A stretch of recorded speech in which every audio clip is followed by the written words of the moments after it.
SIR নিয়ে যে জনস্বার্থ মামলা করেছিলেন অধীর রঞ্জন চৌধুরী সুপ্রিম কোর্টে, তার একটা খুব গুরুত্বপূর্ণ হিয়ারিং আজকে হয়েছে। আমি একদম। একটু বিস্তারিত আপনার কাছ থেকে জানতে চাইছি, কি হলো, কি বললেন সুপ্রিম কোর্ট? দেখুন, আমাদের নির্দিষ্ট দাবি ছিল যে এই যে ট্রাইব্যুনাল, সেই ট্রাইব্যুনালের সংখ্যা বাড়াতে হবে। কেন? তার কারণ যেমন মুর্শিদাবাদ ডিস্ট্রিক্টে 5.5 লক্ষের অধিক নাম ডিলিট হয়েছে। এবার প্রতিদিন যদি 30 থেকে 50টি ডিসপোজড অফ হয়, তাহলে এটা কত বছর লাগবে ক্যালকুলেশন করেই বুঝতে পারছেন। তা করতে করতে বেশ কয়েকটি ভোট চলে যাবে। আজকে মহামান্য বিচারালয় নির্দিষ্টভাবে সে কথাই বলেছেন এবং জানতে চেয়েছেন ইলেকশন কমিশন অফ ইন্ডিয়ার কাছ থেকে এখনো পর্যন্ত কতগুলো ডিসপোজ অফ হয়েছে, কিন্তু আজকে ইসিআই এর পক্ষ থেকে সেই তথ্য আদালতের সামনে তুলে ধরতে পারেননি। পরবর্তী শুনানির জন্য ডেট ফিক্সড হয়েছে 25 তারিখ। সেই দিন তারা জানাবেন যে এখনো পর্যন্ত কত ডিসপোজ অফ হয়েছে, কতগুলো এই অ্যাপিল। দেখুন, এই অ্যাপিল ডিসপোজ অফ না হওয়ার জন্য বা অ্যাপিল পেন্ডিং থাকার জন্য কি কি হচ্ছে দেখুন। আগামী 13 তারিখ থেকে নিটের কাউন্সিলিং শুরু হয়েছে। নিটের যে ছেলেটি নিটে কাউন্সিলিং এ পার্টিসিপেট করবে, ডাক্তার হওয়ার সম্ভাবনা রয়েছে, ভালো র্যাঙ্ক করেছে, তার নাম ডিলিট। একাধিক মামলা করতে হয়েছে কলকাতা হাইকোর্টে মহামান্য বিচারপতি কৃষ্ণা রাওয়ের আদালতে। আমার চেম্বার থেকে করেছি, একাধিক অর্ডার দিয়েছেন 7 দিনের মধ্যে ডিসপোজ অফ করো। কিন্তু এটা যেমন হয়েছে, যার মধ্যে বেশ কিছু জন আসতে পেরেছে কলকাতা হাইকোর্টে, এরকম অনেক ছেলে মেয়ে আছে যারা আসতে পারেননি। তাহলে তাদের কি হবে? যে রেশন কার্ড, যারা এসেছেন তাদের মূলত ডোমিসাইল সার্টিফিকেট না পাওয়া বা একদমই ওবিসি সার্টিফিকেটের সমস্যা। এনসিএল, ওবিসি সার্টিফিকেটের এনসিএল, নন ক্রিমিলিয়ার সার্টিফিকেট দিচ্ছেন না এসডিও, ডোমিসাইল সার্টিফিকেট দিচ্ছেন না এসডিও। যারা রেশন কার্ড ব্লকড হয়ে গেছে পিডিএস সিস্টেমে, অ্যাপিল পেন্ডিং, এখন নির্দিষ্ট তথ্য দিয়ে দেখিয়েছি। এখনো পর্যন্ত যে এই যে ল্যান্ড ট্রান্সফার হওয়া অর্থাৎ প্রপার্টি, সে প্রপার্টি কেনা বেচার ক্ষেত্রে সমস্যা হচ্ছে, পাসপোর্ট রিনিউয়ালে সমস্যা হচ্ছে, ড্রাইভিং লাইসেন্স পেতে সমস্যা হচ্ছে। তাহলে অ্যাপিল পেন্ডিং থাকার কারণে এত কিছু সমস্যা হচ্ছে, এবং অ্যাপিল গুলো কবে নেবে সেগুলো সম্পর্কে এই মানুষগুলো একেবারেই জানে না। তারা জানে না যে কোন দিনের মধ্যে অ্যাপিল নেবে। কোনো ডেডিকেটেড ওয়েবসাইট নেই, সেখানে অর্ডার আপলোড হচ্ছে না, কজ লিস্ট তৈরি হচ্ছে না। এই সমস্ত দাবি নিয়ে যে আমাদের একেবারে ট্রাইব্যুনালের সংখ্যা বাড়িয়ে এটা অতি দ্রুততার সঙ্গে শেষ করা হোক। তার কারণ অতি দ্রুততার সঙ্গে শেষ না করলে এই সমস্যাগুলো হচ্ছে যে কোনো প্রকার সোশ্যাল বেনিফিট থেকে, সামাজিক সুরক্ষা, যে কোনো প্রকার প্রকল্প থেকে কখনোই বাদ দেওয়া যায় না। কিন্তু এত তো সত্ত্বেও এই যে অ্যাপিল পেন্ডিং থাকা অবস্থায় সেই সামাজিক বিভিন্ন সুরক্ষা প্রকল্পে তারা সুবিধা পাচ্ছেন না, বিভিন্ন ভাবে হ্যারাস্ট হচ্ছেন।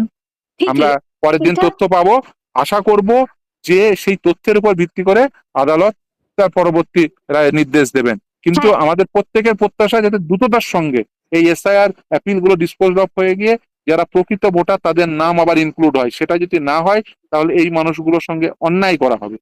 একটা কথা জিজ্ঞেস করছি, সেটা হচ্ছে যে রেশন বন্ধ হওয়া বা বিভিন্ন ধরনের জনকল্যাণমূলক সরকারি যে প্রকল্পের সুবিধা থেকে বঞ্চিত করা ডিলিট ভোটারদের, এই প্রসঙ্গে কিন্তু সুপ্রিম কোর্টের প্রধান বিচারপতির বেঞ্চ পরিষ্কার বললেন যে এটা হাইকোর্টই মীমাংসা করবে, হাইকোর্টে যেতে হবে এই বিষয়গুলো নিয়ে। একদমই। দেখুন, আপনাকে বলি, এই বিষয়ে অলরেডি হাইকোর্টে আমার মামলা পেন্ডিং। জুলফিকার আলী, কংগ্রেসের আরেকজন, যিনি পরিষদীয় দলনেতা জুলফিকার আলী, আপনি জানেন নিশ্চিতভাবেই। আমি রানীনগরের, হ্যাঁ, আমি তার ম্যাটার আমি হাইকোর্টে মুভ করেছি। সেখানে এই যে যারা রেশন পাচ্ছেন না, ডোমিসাইল সার্টিফিকেট, তারপরে এই যে পাসপোর্টের ক্ষেত্রে অসুবিধা হচ্ছে, তারপরে জমি কেনা বেচার ক্ষেত্রে, এই সমস্ত বিষয়গুলো, অর্থাৎ তার আউটকাম হিসেবে এটা সরকার পারেন কি পারেন না সেই বিষয়টি বিচারাধীন, সেই বিষয়টি হাইকোর্টে হবে। কিন্তু এসআইআর ট্রাইব্যুনালের সংখ্যা বাড়াতে হবে, এটা তো হাইকোর্ট দিতে পারেন না, কারণ সুপ্রিম কোর্ট 142 এক্সারসাইজ করেছেন।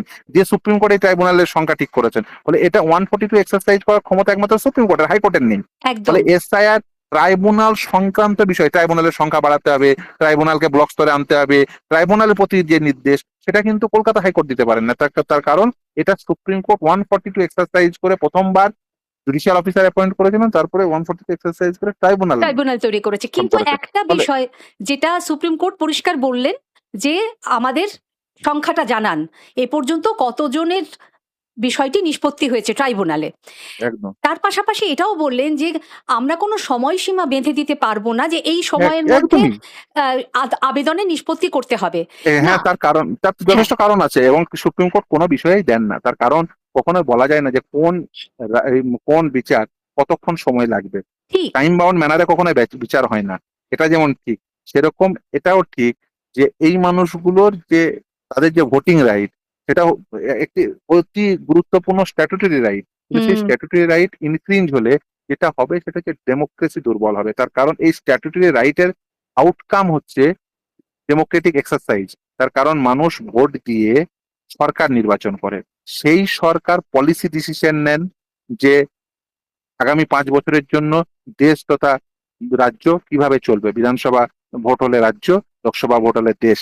ফলে আগামী 5 বছরের যে অভিমুখ সেটা ডিটারমিন্ড হয় কিন্তু এই অতি গুরুত্বপূর্ণ স্ট্যাটুটরি রাইট এক্সারসাইজের মধ্য দিয়ে। ঠিকই। ফলে তার এই ফলে অতি লক্ষ লক্ষ গুরুত্বপূর্ণ রাইটটা মানুষকে সেই ইনফ্রিঞ্জ করা যায় না। ভোটাধিকার বঞ্চিত রাখা যায় না।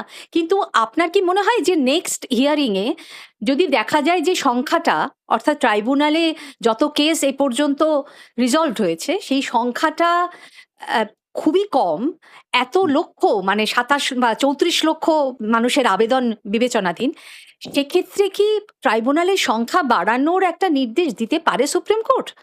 দেখুন, সুপ্রিম কোর্ট কি দিতে পারে এই নিয়ে আমি বলতে পারি না, বলা সমীচীন নয়। ঠিক। সুপ্রিম কোর্ট নিশ্চিতভাবেই যে তথ্য আসবে, আমি জানি না আগামী দিনে কি তথ্য আসবে, কারণ ইসিআই বলতে পারেনি। যারা এই পুরো বিষয়টি মনিটর করছেন তারাই যদি না বলতে পারেন, ফলে আমিও জানি না, আপনিও জানেন না, আদালত কাছেও সেই তথ্য উঠে আসেনি। আদালতের সামনে যখন পরের দিন সেই তথ্য উঠে আসবে, তার প্রেক্ষিতে দাঁড়িয়ে বাস্তব ভিত্তির উপর দাঁড়িয়ে একটি যুক্তি নির্ভর একটি নির্দেশ নিশ্চিতভাবেই সেটা প্রত্যাশা করব আপনি আমি প্রত্যেকে। তার কারণ সেটার উপরেই ডিপেন্ড করবে আগামীর এই মানুষগুলো, ডিলিট হওয়া মানুষগুলোর ভোটাধিকার চর্চার বিষয়। তার কারণ এটি একটি অত্যন্ত গুরুত্বপূর্ণ স্ট্যাটুটরি রাইট, যে রাইটটি ইনফ্রিঞ্জ হলে ডেমোক্রেসি দুর্বল হবে। ফলে যারা ট্রাইব্যুনালে আবেদন করে রয়েছেন এবং অপেক্ষা করছেন কবে তাদের বিষয়টি নিষ্পত্তি হবে, তারা এবং আমরাও 25 তারিখের দিকে তাকিয়ে থাকবো। একদম একদম, অধীর রঞ্জন চৌধুরীর যে ম্যাটার, সেই ম্যাটারে যে নির্দেশ দিয়েছেন সেই ম্যাটারে আমরা প্রত্যেকেই তাকিয়ে থাকবো। মানে দেশবাসী বলতে পারেন তাকিয়ে থাকবে যে আগামী ঠিকই। দিনে কি নির্দেশ আসে। একেবারেই। অনেক ধন্যবাদ আপনাকে। ধন্যবাদ অনেক আপনাকে। ধন্যবাদ। ধন্যবাদ আপনাকে। নমস্কার।